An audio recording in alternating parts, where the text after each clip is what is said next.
Well, Randy, welcome. I really appreciate you coming and participating in the conference. I've known you for a while now, and I've known your work, but I think it would be great for the audience to know a little bit about you and about what you do and how you do it. So why don't you give us a little bit of information about yourself, if you could. Okay. For people that don't know us, I'm the #1 producer of medical and dental documentaries in the world. We've done almost 1,200 now over the last 13 years. So we do 30-second, 60-second commercial production. We do 30-minute documentaries or infomercials that are real interviews. I also do a tremendous amount of media coaching, business development. I speak at conferences and help doctors differentiate themselves. So that's a short version of what we do. How do dentists benefit from your program? All the dentists are trying to differentiate themselves, how to look different amongst their competition. I think what we do really well is help the doctors establish themselves as an expert in their field, but more importantly, build trust. There is a magic of rapport. It's a way for the doctors not only to get their message across on a long-form 30-minute program, but also to broaden their identity with the current patients they have. So it's about building trust, rapport, and then letting the public know what they do, and both the new patients, past patients, and those things. There are things that you do for dentists that I've seen that are really remarkable. It distinguishes them in the marketplace. That gives them an image or a brand that is really special. Okay. Tell me how you get them set up to do that, and tell me how you do that. Well, we help them talk about results. That means a lot of the doctors that come on my show, and since we're talking about dentistry, that it's not about dentistry. If I'm interviewing an oral surgeon about dental implants, and a lot of the oral surgeons initially want to come to me and talk to me about building bone, preserving bone, and bone, when in fact it's about eating and chewing and speaking and kissing and dating and self-confidence. So what I help them do is shift their presentation, and that's one of the things that I'm going to be doing at this lecture. And, I spend a lot of time lecturing to doctors, helping them. It's like relationship counseling. And the relationship happens to be the doctor and the patient, how to get maximum rapport, how to build trust. Well, we do the same thing on TV. How do you get rapport? How do you build trust? How do you design a presentation that is impossible to refuse? One of the luxuries that I have, and I think I've told you this, is that I get to infiltrate some of the most successful practices in America. Whether it's Dr. Brewer that does $17 million a year, I say, how do you present to patients? Tell me about your consult. What do you say? What does it look like? What does it feel like? Tell me about your external marketing, your internal marketing, your social media marketing. And so one of the things, and I love the fact that I'm going to work with Rita Zamora. We've known each other, I think, 30 years now. And what we want to do is we want to kind of share with them what we've learned from the most successful practices in America. And that way they can leave with specific how-tos, real meat of how to implement these things. The goal is to become more effective. You asked me the question about, what we do. The goal is to make them more effective.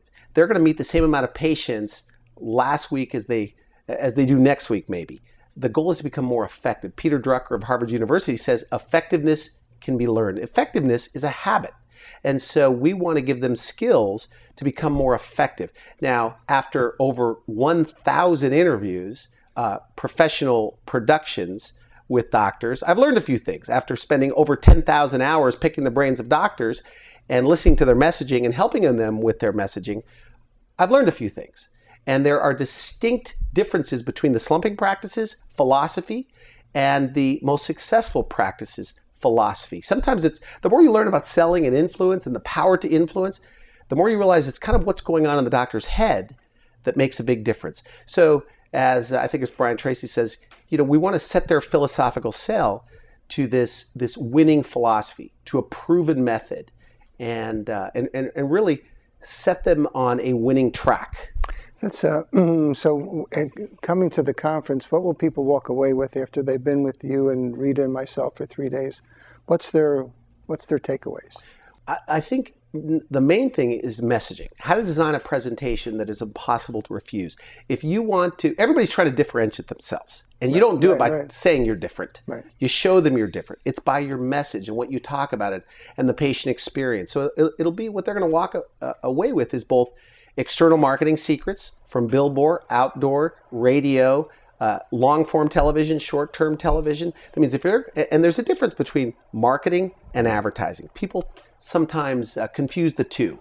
Marketing is every bit of contact you have with a patient. Right, exactly. It's everything you do. Advertising is like an ad on Facebook, pay-per-click, television, radio, etc. And so what I want to do, what I've done is I've studied some of the best print ads, the best radio ads. What do they have in common? What can you do? So we want to do a course in advertising and a course in marketing, both internal and external marketing. And then we want to cover the relationship, how to design a presentation that's impossible to refuse, how to have maximum impact and the magic of rapport when they initially meet that person. And of course, their identity. What is their position?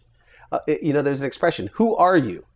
So we want to identify who they really are. Whether it's a group practice or an individual practice, we want to work on their personal brand and their overall brand. And we want to help them not only develop that initial relationship, but we want to help them with, because there's a difference between a first date. Some doctors are great at getting that first date, but they can't get the patient back for that second date. So there's a difference between the initial relationship, and being engaged is different than that. And of course, being married is different than that. So we want to help them with getting patients married to their practice. Now you're very clear why I invited Randy to this conference. He's really remarkable. I'm looking forward to having you meet my clients. I'm excited. I mean, I plan on, I think we're going to talk for about 4 or 5 hours. Rita's going to talk for another couple of hours. Social media marketing and what I'm doing is so closely connected because it's about your identity. It's about your messaging, and so many people are making mistakes to differentiate themselves. Let me interrupt. What are the mistakes that people are making? Well, they're doing it by their number one, on social media, they're putting unattractive photos of their patients inside the mouth. That's number one. Number two, they're doing a lot of bragging. People are trying to differentiate themselves by bragging. So if I'm single and I go into a bar and I tell a woman, I'm different than all the other guys. Already, I'm a slime ball. The best way to differentiate yourself is to be different.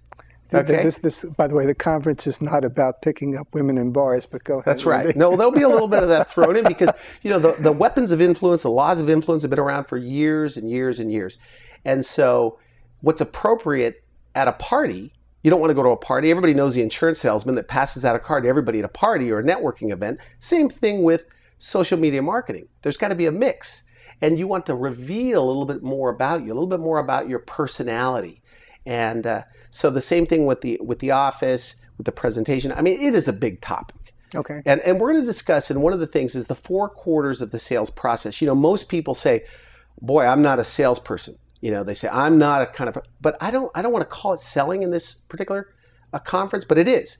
It's more about the power to influence. Their ability to influence the patient, their kids, their spouse, to take action will determine their success. And so I want to give them proven examples of influence that will work not only in their face-to-face, but online, in their videos, or whatever they're doing. Great. All right? It's going to be fabulous. Well, thank you. Thank you. I'm excited about this. Me too. I'm glad you're going to be there.